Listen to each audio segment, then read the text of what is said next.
Hello, welcome to my channel, Tellies by D. This video is about Alaska and is part of my Best Places to Retire series. Being of an age to start thinking about what I need and want for a happy retirement, I developed a list of must-haves. Access to medical care, lack of violent crime, and cost of living top that list. Other things I researched are natural hazards. Are tornadoes or wildfires commonplace? What is the weather like? Is Social Security taxed? And as a movie buff, I want to know if there are movie theaters within a short drive. My goal is to research each state and choose 5 cities that best suit my criteria and share them with other baby boomers and Gen Xers preparing for retirement. While researching Alaska, I discovered that was not always going to be possible. I could not find a single city in Alaska that meets my criteria, not even the majority of it. Alaska is the #1 most dangerous U.S. state. And Payscale.com estimates that living in Anchorage is 28% more expensive than the national average. I'm sure some retirees can afford that, but I'm going to go out on a limb here and say most cannot.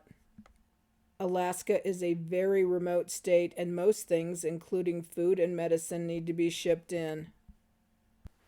As for healthcare, Alaska is the largest state but is the least densely populated, with a relatively large number of people living in remote locations.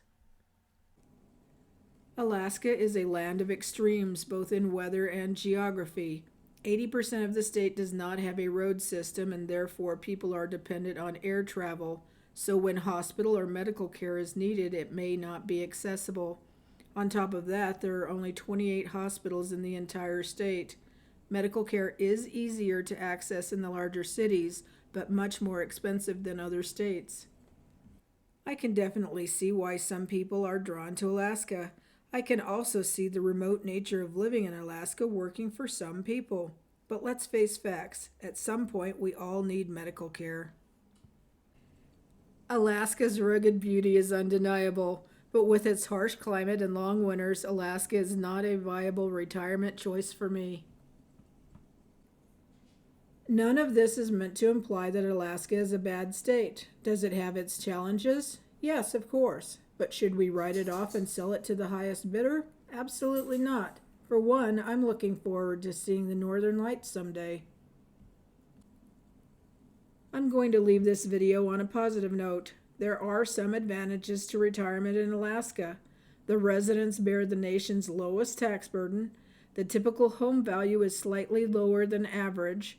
Plus, Social Security and pension are not taxed. And that's it for this video. I hope it was in some way helpful in making your retirement choices. If you have anything to add, please leave your comment below. If you would like to see more videos like this, please like, subscribe, and comment. Peace, positivity, kindness.